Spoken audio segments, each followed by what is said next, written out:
Hi, this is Jennifer Jay Palumbo. I'm your New York correspondent for IVF Babble. I'm giving New York realness. My hair is a complete and total mess. And I'm wearing the Central Perk t-shirt, known by the show Friends. Speaking of Friends, today I would like to have a friend-to-friend talk about infertility advocacy. Now, before you're like, oh God, advocacy. She's talking about changing laws and protesting. I barely have the energy to get out of bed this morning. But that's not the type of advocacy I'm talking about. Today, I want to talk to you about advocating for your fertility care. Advocating for yourself as a patient. I have spoken to so many patients over the years that get it in their head that they can't like piss their doctor off or ask too many questions or be difficult. But I think we need to visit what being difficult is.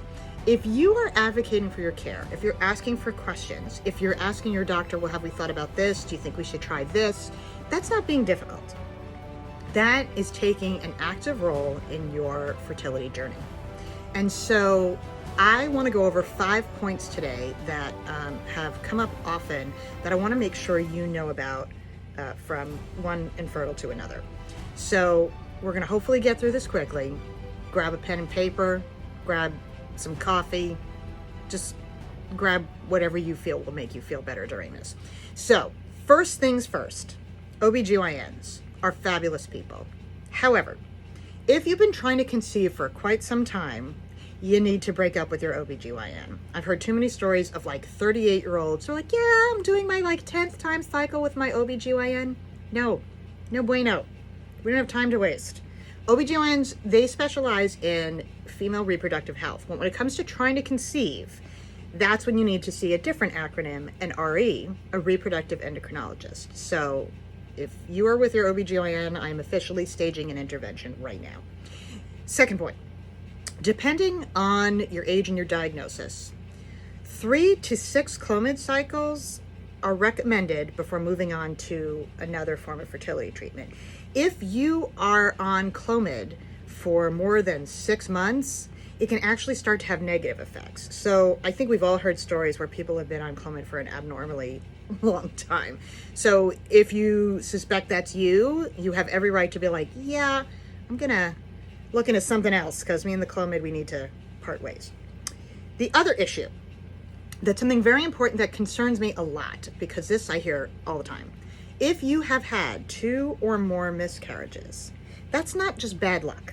I mean, it may be, but 2 or more, you really want to talk to your doctor about if you have an autoimmune issue, a uterine abnormality, if it's a chromosomal problem, if you should do something like genetic testing like PGTA.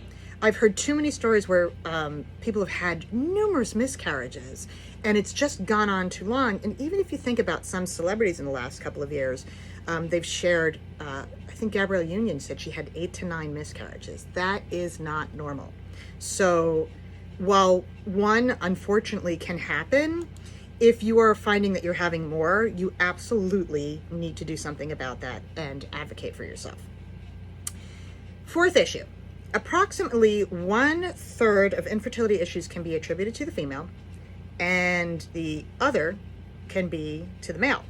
So if your reproductive endocrinologist is focusing just solely on the female and not testing both partners, that's something you may want to advocate for as well.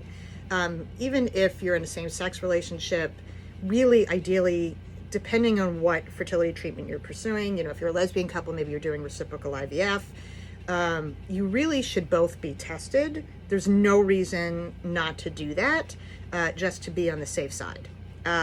Okay, last thing, and very important, you are not in a committed relationship with your reproductive endocrinologist. If you don't feel good about your treatment, if you just feel like you're not quite clicking with your RE, or you just love your RE but wouldn't mind a second opinion, you can do that. Do not feel like you're cheating on your RE. You are advocating for yourself. You're probably spending a lot of money, and this is sort of a big deal. So there's nothing wrong with being like, listen, I love you. I'm just going to get another opinion. I just want to get as much perspective on this as possible.